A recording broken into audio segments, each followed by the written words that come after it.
Hello mech warriors, and welcome back to Goofy Mechs, the series where we take a look at some of the goofiest mechs in Battletech, review their silly art, and then have a look at their statistics to see if they are worth running on the tabletop. Today we're looking at the Men Shen, a Capellan OmniMech from 3060 that supposedly borrowed heavily from the Raven, while being 20 tons heavier. And I suppose I can see the resemblance. They're both chicken-legged mechs with no arms, although the Men Shen looks more like Darth Vader had a child with a chicken than the Raven. And this piece by Franz Vowinkle is actually probably one of the least silly designs that we've seen in this series thus far, despite its very awkward and strange proportions. One of the weirdest things about this mech is probably the top-mounted missile pod, which you don't see very often in other battle mechs. I can't think of a single other mech that has a big missile pod mounted on top of its body, although I guess there's the Griffin, which has like a shoulder-mounted missile pod, but this is essentially mounted right above its head. Then again, it doesn't really have a head because it's not a traditionally constructed battle mech. And these legs, man, they have some of the worst lamellar syndrome I've ever seen. These ball joints are pretty weird, but I think that they might actually be a reasonable design, assuming that they are housing the ankle joints inside of them, because that spherical design will deflect shots quite well. But I mean, look at this thing. It's got a bunch of different armor panels instead of just having one single big armor panel across the front here, which would have been far more sturdy probably. And it looks like there's probably indentations between the three parts of the foot here, which is a bullet trap and really not a great design. I don't know why mech designers decide to put little fins and things sticking out of the back of the legs on a lot of these chicken-legged mechs. There is no purpose to this. Why is this even here? And why do we need 11 armor panels on this one piece of armor on the top of the leg? This is super excessive. It's actually 14 if you include these little tabs here. Also, why did you attach fins to the gun barrels? These don't need to be here. Why would you have fins on the end of the gun barrels? That doesn't make any sense. The only thing that I really like about this is its sloping armor design, which will deflect autocannon shells off of the top of it pretty well, I would say. And for once, the vent doesn't appear to be in a critical location. It looks like it sticks down from the front of the torso and pretty much just acts like an extra armor plate down here to guard the mech from being shot in the front, which is, I would say, probably a good design. Alrighty, it's stat time, guys. There's a lot of variants to get through today, so I'm going to do an in-depth analysis of the original version, the baseline Omni, and then I'll make a quick few comments about all of the other variants. So the first thing that we notice is that this mech is a 55-tonner with nearly maxed armor. It's pretty close. We've got 20 armor on the side torsos, which is great because we need to defend that XL engine from going up in flames. 26 on the CT, so very well protected there, and then pretty good rear armor on the torsos as well. 6 on the rear to defend against inner sphere medium pulse lasers, and 7 on the CT, with 24 on both legs, which will protect it pretty well against a couple PPC shots and some SRMs, as well as 17 on both the arms. It is very important to keep these well armored, but they're only 1 point under max armor for a 55-tonner, so that's totally fine, because these do tend to house the main weapons. We've got 2 medium pulse lasers in each of the left and right arm, producing a total of 16 heat at close range, with an LRM-15 with Artemis providing some long-range fire mounted in the torso, and an active probe to allow it to be a better scout, which is great because it is quite quick. 6'9" base movement, and with the mask you can get up to 12, which is an impressive speed for a mech of this size.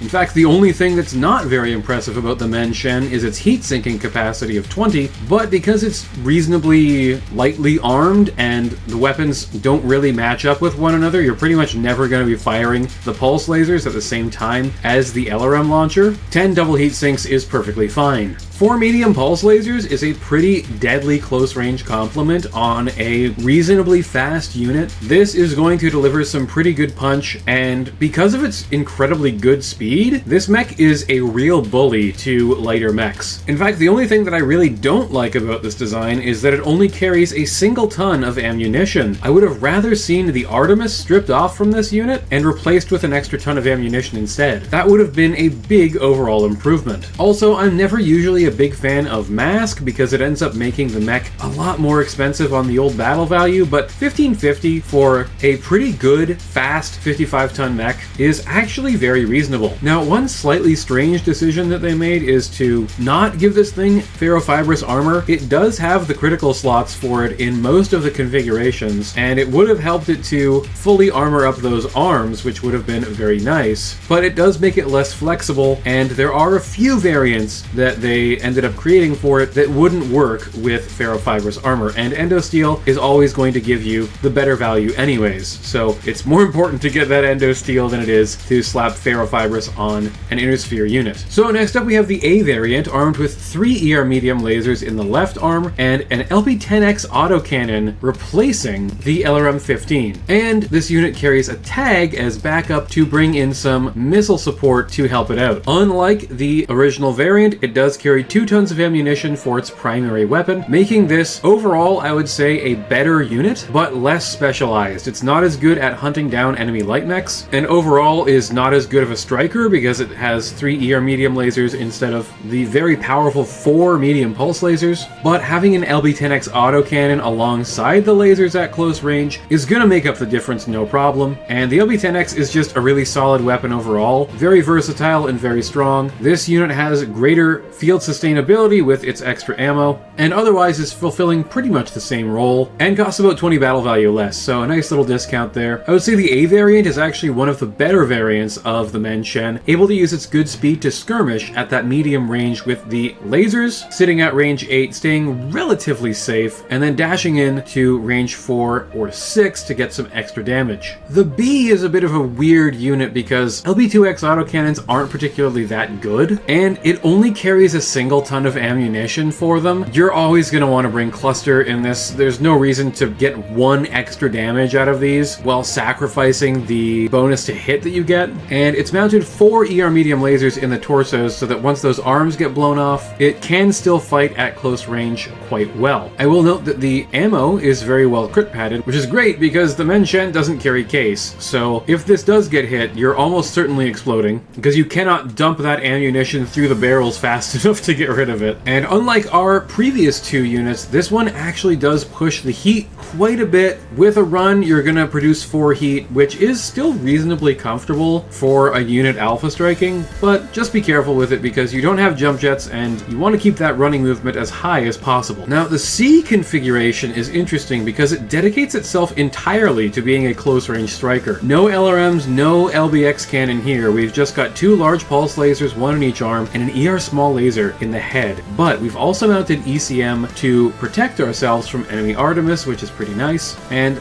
I mean, inner sphere large pulse lasers aren't particularly the best weapons ever, but this is relatively comparable to carrying 4 medium pulse lasers. It has a little bit of extra skirmishing distance that it can fight at with that 7 medium range, and carrying that ECM suite makes it significantly harder to bring down with weapons like ATMs. And it's notably one of the only units that carries an extra heat sink, which it uses to crit pad the XL engine, which is lovely. And because of the very close range weapons that it carries, it has a very cheap battle value price of $14.35. So if you're looking for a fast striker with really good armor piercing potential to rip open enemy back armor and get into their internals, the C variant of the Men Shen is very good at that. Next we have the D, which is again another jack of all trades. We've got an inner sphere ERPPC mounted here for long range fire, and then 2 medium pulse lasers in the left torso alongside the SRM ammunition, crit padding it very nicely, and then 2 SRM4s, 1 in each arm. So this unit's really flexible. It has some good crit seeking. It's got pulse lasers to hunt down light mechs. It's got that ERPPC for good long range fire. So overall a solid skirmisher, a little expensive at 1581 battle value however. Next is the E variant, which is really one of my favorites. This thing is packing some very serious close and medium range firepower. We have a plasma rifle Rifle, which is essentially a better large laser with a nice 10 damage armor-piercing punch that also deals heat. Plasma rifles are ridiculously good at killing tanks, which is fantastic, and 8 light machine guns allows this unit to really crit seek super well at its preferred range of 4, and then 2 classic medium lasers, just a little bit of extra close range punch. And because the machine guns produce no heat, this mech runs ice cold, which is fantastic. You can just run around, fire everything every turn, and once it closes into close range, it can really put on some pain with these light machine guns.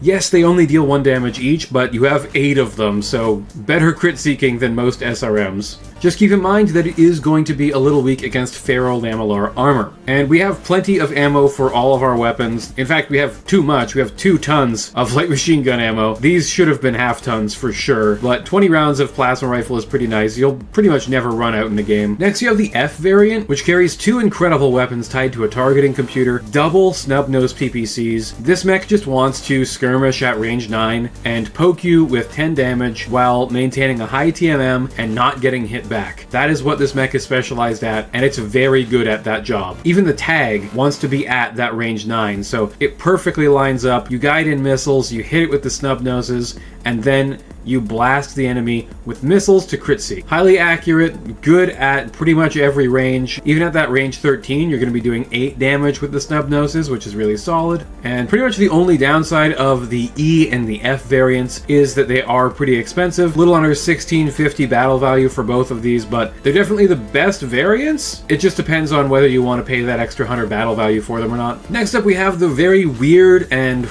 really expensive G variant. It carries a bunch of experimental weaponry. We've got 2 Streak SRM4s and 2 medium X-Pulse lasers, so pretty solid at range 6. It's gonna deal a lot of damage, but the real thing that you would want this unit for is the T-Semp cannon, because that's what you're paying like 1,000 battle value for. This thing is capable of shutting down enemy mechs, but I find it to be pretty unreliable, so I probably would never bring this unit, unless it was maybe in a campaign and I wanted to use the T-Semp to shut the enemy down for salvage purposes. Finally, we have by far the weirdest version, which is the underwater variant, carrying 2 short-range torpedo launchers, 2 ER medium lasers, and a snub-nosed PPC. So this is kind of like a worse F variant, but it does have those underwater movement units, so it can move at a rate of 6 hexes through water, which is pretty incredibly good. Although this will be a lot less useful if the changes go through that CGL is proposing to water. I've actually literally never used a mech with this tech. If you have, leave a comment and let me know how it works and if it's actually effective, because I would kind of really like to play a game of Battletech in the water. I just don't think that it's really feasible, because mechs in the water, in my experience, tend to just get breached and their internals get flooded and they just die. While you're down there, leave a like and subscribe to the channel. It really helps me out. And let me know what mech I should cover next. If you want to support me directly, there is a link to the Ko-fi in the description. Thank you so much for watching, Mech Warriors, and have a great day.